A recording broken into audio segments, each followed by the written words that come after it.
You turn the microphone on. The other thing.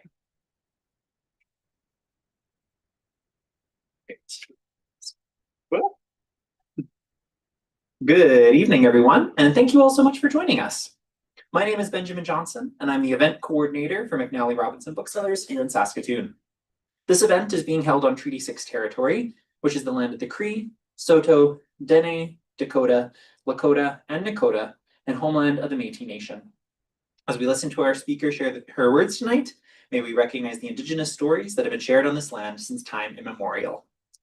It's my pleasure to welcome you to the Saskatoon launch of Whitey's Journey by Kelsey Lonie, illustrated by Renee Hansen and published by Heritage House. Thank you so much to Kelsey for being here this evening and for helping us make this event happen. Just a note, this event is being live streamed, so please be aware of the webcam to your right. I'd also like to take this time to encourage you to silence your phones for the duration of the event. If you would like to buy copies of Whitey's Journey, we have some up here on the signing table behind me, as well as on the desk by where you first walked in. You're welcome to get the book signed before you purchase it, but please remember to stop by the cash desk and actually pay for that thing on the way out.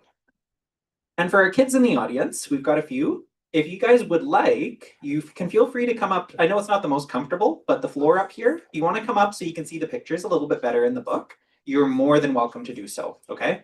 Yeah, come on up here. That's awesome. So a little bit about Kelsey. Kelsey Lonie was raised on a cattle ranch in Southern Saskatchewan, a setting that shaped her passion for both history and animals. She grew up cherishing her grandparents' stories about life during the Second World War and has dedicated her career to making this story accessible, engaging, and relevant. Kelsey holds a B.Ed and an M.A. in history from the University of Regina and specializes in the contributions of Western Canadians at home and overseas during the Second World War. She and her husband live in Regina, Saskatchewan with their dog and cat. Everyone, please give Kelsey a warm welcome. Do you want to take it? Yeah, maybe. Yeah. Like it. Yeah. And they can turn up the volume too. The The horrible sound. Yeah. Okay. Hi. The youngest person here gets to hold the puppy. It's a little girl. Do you want to hold the puppy? Yeah.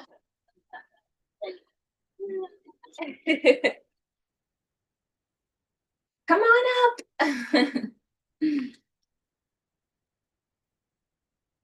Awesome. Yeah.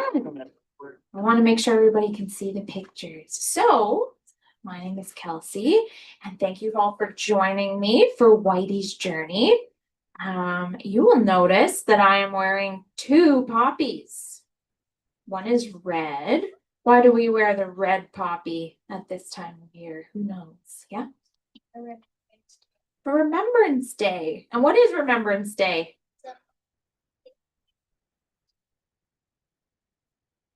Yeah, we remember the soldiers that have given their lives, or maybe they just fought and came home. And we take some time to remember that. And that's why we wear our red poppies. That's right. They also have a purple poppy on. Does anybody know what the purple poppy means? That one is for the animals who were in the war. Yeah. So there's actually a purple poppy. So I like to wear both because quite a few animals served in the Second World War. There was elephants, there's goats, there's pigeons that carried messages, and lots of cats and lots of dogs. And so I have a dog that looks kind of like this dog, Whitey. And I learned about Whitey's journey during the Second World War, and I thought that would make a good story. So it has all the good parts of a good story in it. And so I wrote this book. And it takes place way back in the Second World War. That's like 85 years ago, way before I was born, way before your parents, and probably even before your grandparents were born. So long ago. But there's still soldiers that are in wars and in Canada today. So that doesn't change. This one's a long time ago, but there's stories still happening today too. And the story takes place in Winnipeg. Who's been to Winnipeg? Winnipeg, Manitoba? Yeah. And it's a true story. And the dog, Whitey, served with the Fort Garry Horse Regiment. but there was no horses in this regiment.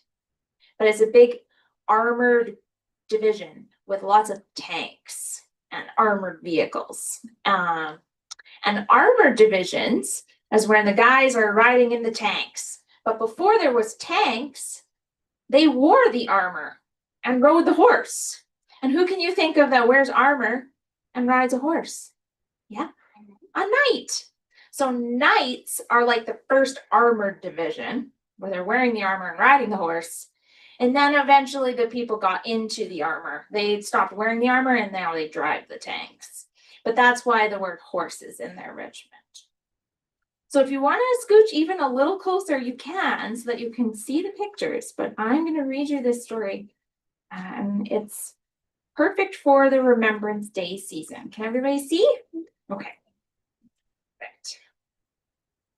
One clear and sunny day, the Fort Garry Horse Regiment marched in their first parade through the streets of Winnipeg, Manitoba.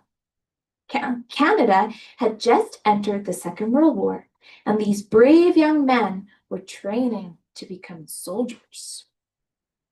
There they are.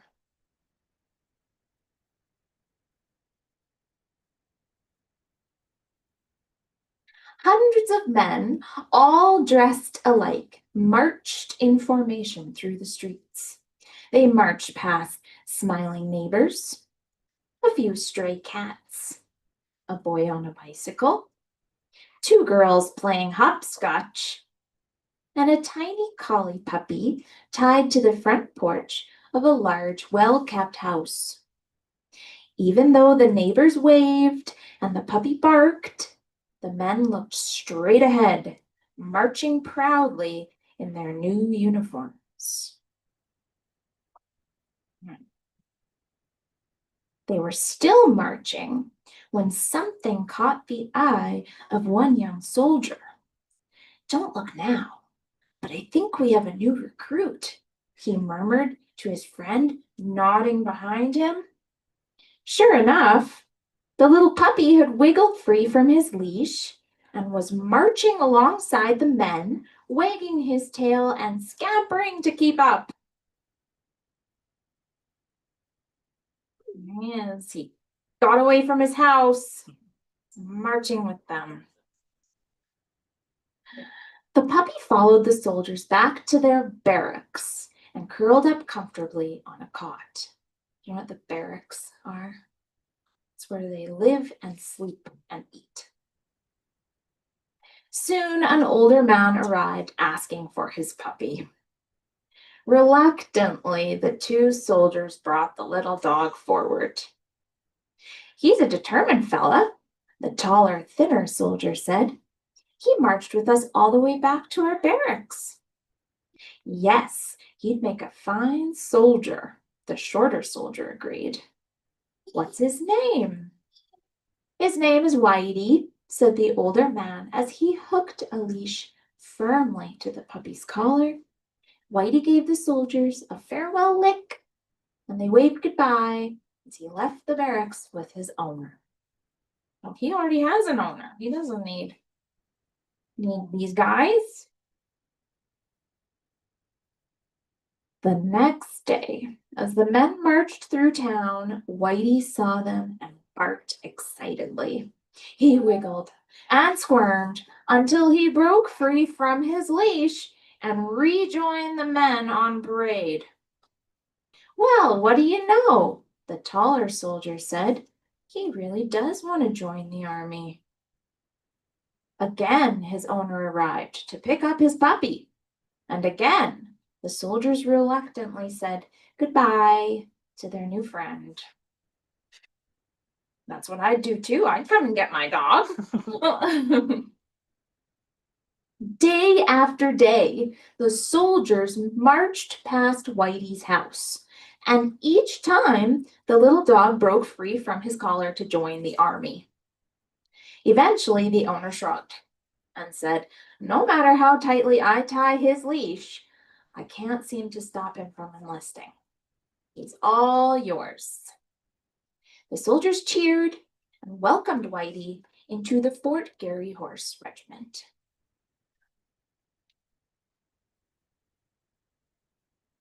It did not take Whitey long to learn that there were many rules in the army. Sometimes it was okay to run, jump, and play tug of war with the soldiers. Once, the men participated in a sports day against other regiments. Whitey loved this, as the men competed in foot races, and tug of war, and ball games. Whitey ran back and forth, encouraging them. That would be a fun day for Whitey. Other times, it was important to stand very still while the soldiers were on inspection. When that happened, Whitey stood as tall as he could on his 4 little legs and remained as quiet as a mouse. But on the first word of command to move off, he would run to the front of the line and lead the way, proudly waving his tail like a flag.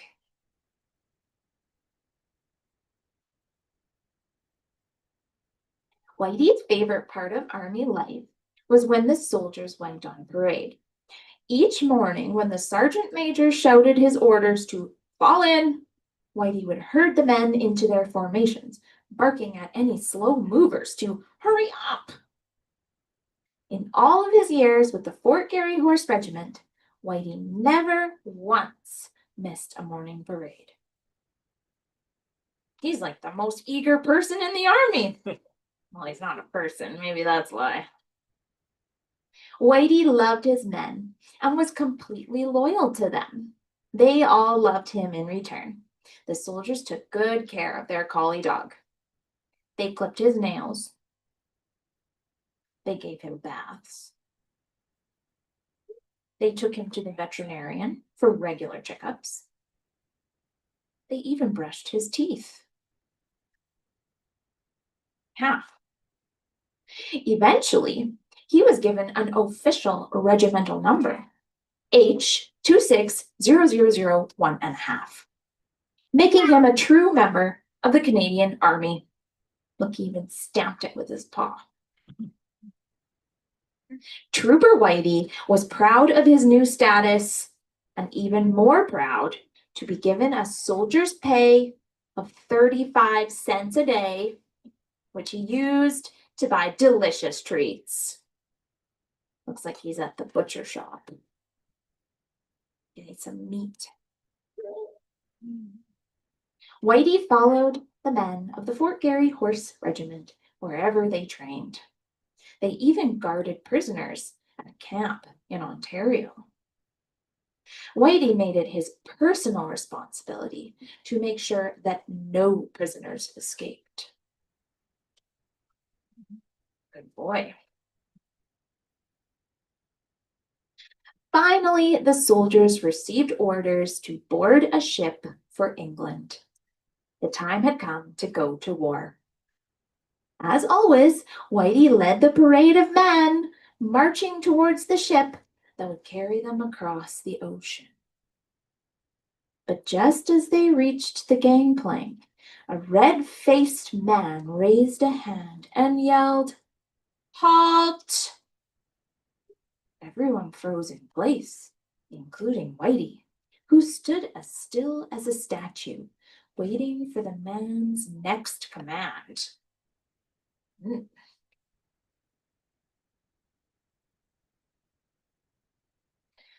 "Who owns this dog?" the red-faced man shouted. The soldiers looked at each other, waiting for someone to speak up. Finally, a young man with freckles stepped forward. "We all do, sir. This is Trooper Whitey, and he is a soldier with the Canadian Army, sir." The red-faced man's face grew redder, and he shook his head angrily. "Dogs cannot board this ship. Dogs cannot join the army. Those are the rules."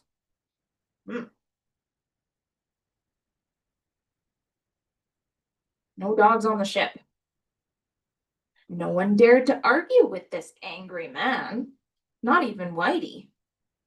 He tucked his tail and lowered his ears, realizing that he had broken the rules. A leash was clipped to Whitey's collar, and he was gently pulled away from the regiment by the freckle-faced soldier.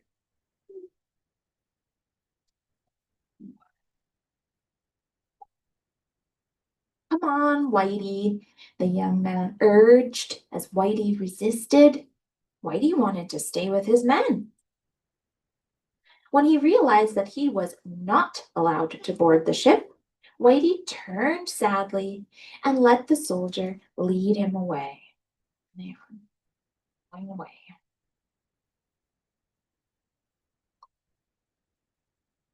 However, rather than taking Whitey back to the barracks, the freckled soldier led Whitey to a small office and placed him on a steel table.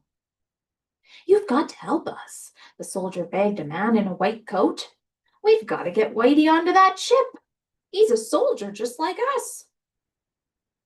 The medical officer looked at Whitey thoughtfully. "If I give him a sleeping pill, can you sneak him onto the ship?" he asked.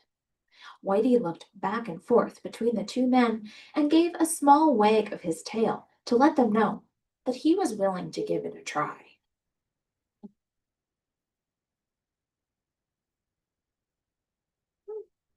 The soldier with the freckles nodded eagerly, and the medical officer gave Whitey a pill. The pill tasted bad and made Whitey's eyes feel heavy. As he drifted off to sleep, he felt himself being gently lifted into a warm, dark bed. Little did he know that he was in a cardboard box marked ammunition. Two soldiers carried the box up the gangplank and onto the ship where Whitey's men were waiting. Sneaking him on. Do you know what ammunition is? That's like what you put in, you would use it when you're fighting. You put it in guns and weapons and it goes bang. So they just said, "This is just stuff for the army. This isn't a dog." When Whitey woke up and saw the friendly faces of his fellow soldiers, he scampered around, licking every face in reach. On board the ship, Whitey stayed hidden amongst the soldiers in their sleeping quarters as they sailed across the ocean. When they reached England, they smuggled him ashore. The men continued to train overseas, marching on parade with Whitey always in the lead. He knows what to do. Sadly, like many other stories about war, this one does not have a happy ending. Trooper Whitey was one of many soldiers, civilians, and animals who gave their lives in the Second World War. He didn't make it home. After serving his country as a military dog for almost 5 years, Whitey had a special military funeral with full honors and an 8-gun salute. He was lowered into a special grave near the south coast of England in May 1944, with a concrete tombstone to mark his spot.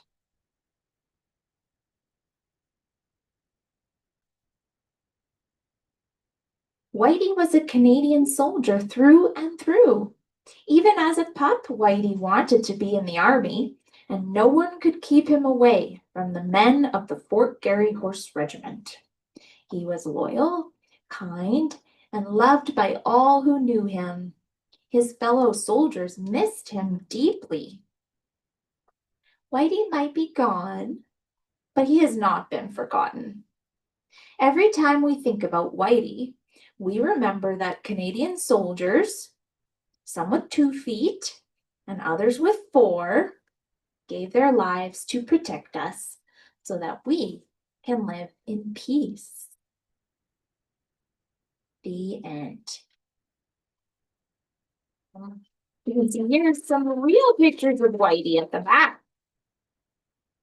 Thank you for listening. Yeah, so Whitey was a real dog. There's photos of him and everything. There was even a video I saw of Whitey. And the reason that they wanted to bring him over, but they had to sneak him on board, was because when dogs went over the ocean, they had to spend 6 months in puppy jail. It was called quarantine. And they had to stay in a room all by themselves to make sure they didn't have diseases that they could pass along. So they had to be in like a room alone for 6 months. And the soldiers said, we don't want him to be in puppy jail. And sometimes dogs weren't even supposed to be on the ship, but he got snuck across the ocean. And so that's why I like to wear my purple poppy and my red poppy on Remembrance Day, because lots of people and dogs have helped us live in the country that we have today. And so I hope you enjoyed my story.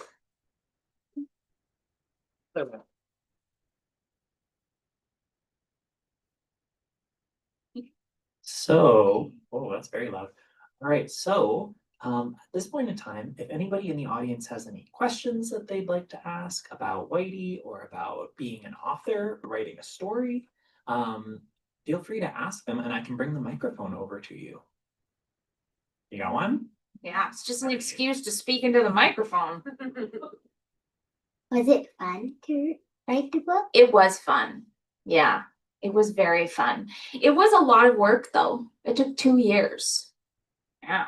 So you can write a book and you can have it published in this bookstore. It just takes a long time. So I wrote the story. Then I had to send my story to all the publishers in Canada that publish children's books. And then they thought about it for way too long. Everybody has to think. And then after 8 months, I got a letter and it said, we love your book. We will publish it. That was Heritage House. Then we signed a contract and I had to do all that boring stuff for another like 4 months. Then I got my very good friend to paint all the pictures, and that took her 6 months. It takes a long time. And then it took another 6 months to get it into the store. So it took about 2 years. So some parts of it were fun and parts of it were just like long waiting times. Nice question. Thank you very much for that question. Oh, we got one right here.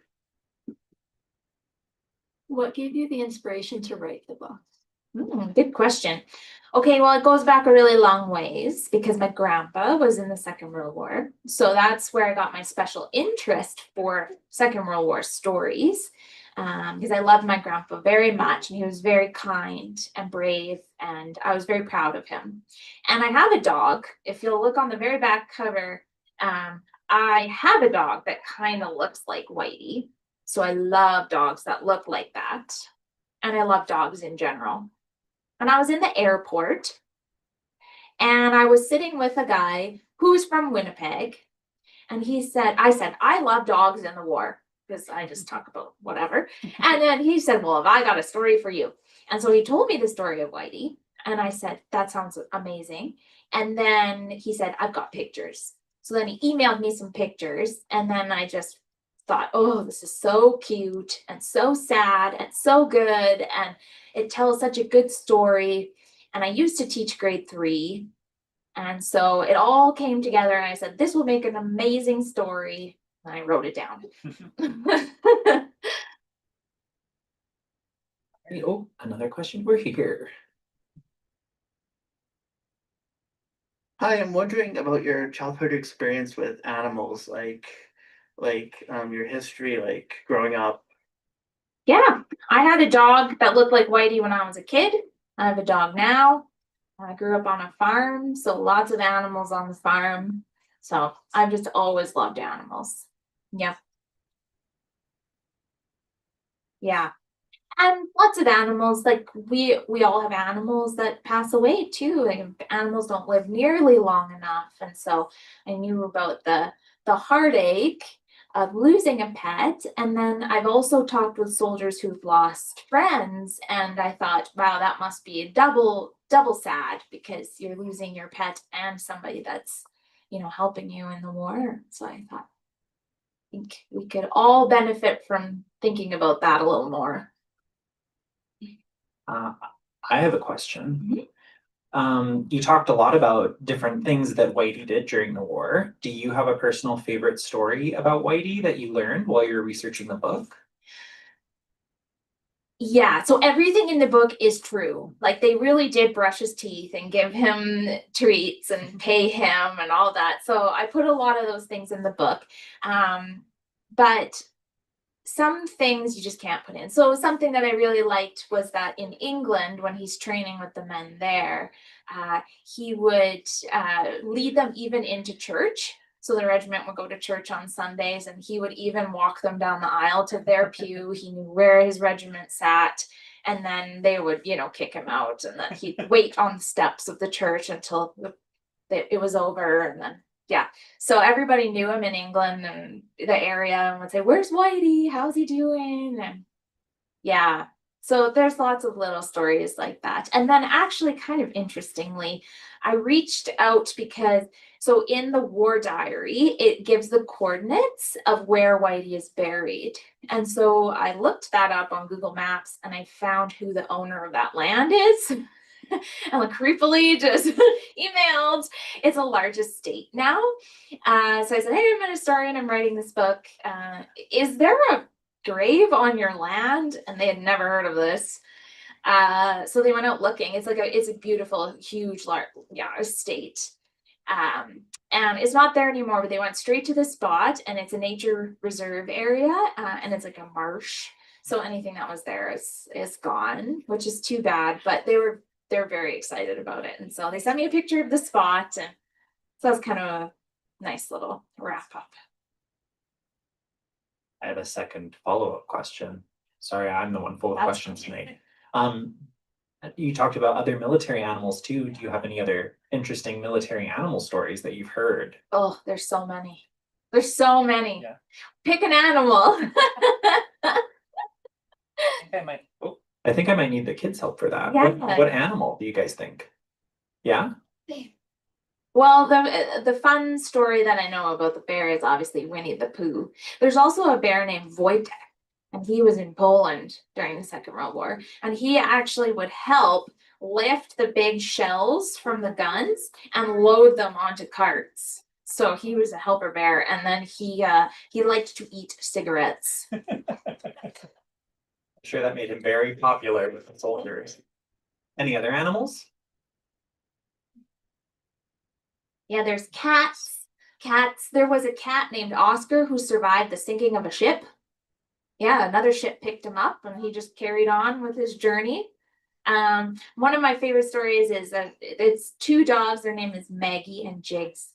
They actually jumped out of airplanes with parachutes in the Second World War, but they were chosen to jump out of airplanes because they were so naughty. They were so bad.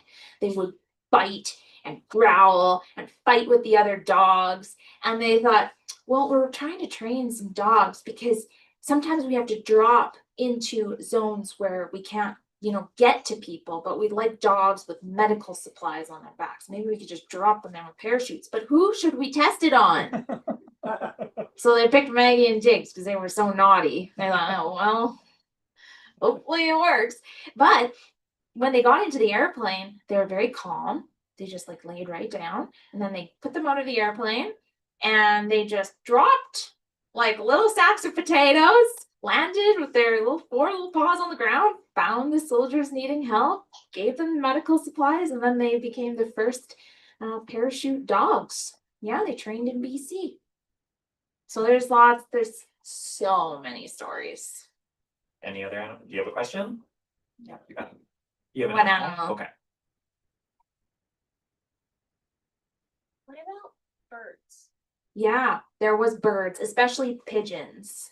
So pigeons have this really amazing ability to remember where their nest is, no matter where they go. So if the nest is where he is, no matter how far away I go, if I release the pigeon, it will go back to him, no matter what. So, especially in the First World War, people, before there's a lot of telephones, you can't just call. How are you going to get a message back to that guy? So they would go very far away. They'd be in battle, they'd be moving forward, they'd be in the middle of nowhere, and they'd say, we got to get a message back. So they'd write a little message, and they'd put it with their pigeon, and then they'd release the pigeon, and the pigeon would know exactly where to go, and it would go back. And sometimes the pigeons were even like shot or wounded, and they could still make it home and give the message. And then they knew, okay, we need to send in more people, or we need to change direction. Or, yeah, so lots of pigeons. So next time you see a pigeon on the street, that might have been one of their ancestors, Yeah. which is pretty cool. Mhm. Do we have any other questions from the audience or any questions from the kids? You got one? Okay. Yeah. Oh, that's fine. Mhm. You want to say the mic? Boxes. Foxes. I don't know about any foxes. Oh, Okay. Chickens. Chickens. Ooh. I think they just ate the chickens. But there was a monkey. There was a monkey, and he knew he could tell which uniforms people were wearing. So he could tell that's a US uniform, that's a Canadian uniform, that's a Japanese uniform, and then if it was the wrong uniform or someone he didn't recognize, he'd make a big fuss in the tree so they would know that somebody was coming in the wrong uniform. And he won 2 medals. Yeah. He was a good little monkey. And they shot his tail off. But he lived. And that's why he got one of his medals. He got wounded. That's pretty cool. There's a lot of stories. Yeah, there's a lot of stories. Like we can just keep going here. Yeah. Any other animals that come to mind? Maybe one more animal? Yeah, you got one? You just want to say chickens again? Yeah, there was elephants in Africa. The elephants were good for carrying really, really, really heavy equipment. That's why they used them. Yep. Yeah. That's awesome. That's awesome. All right. You just really want to know about chickens, I feel like. Sheep. Sheep. I do have a story about sheep. Well, especially now. So in France, so after they had the war is all done, but there's a lot of unexploded things in the ground still kind of dangerous. And so they can't walk in those areas without it exploding. So instead they put the sheep on there, and the sheep can like keep the grass down and like graze and keep it all mowed down where the people can't go. Yeah.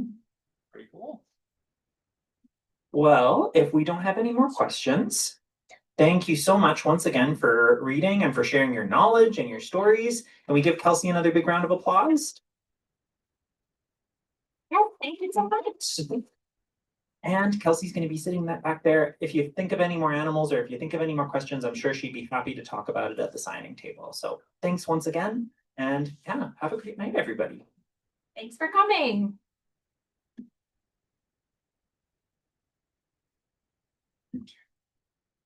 Oh, yeah, sorry. That's off now, so you're good.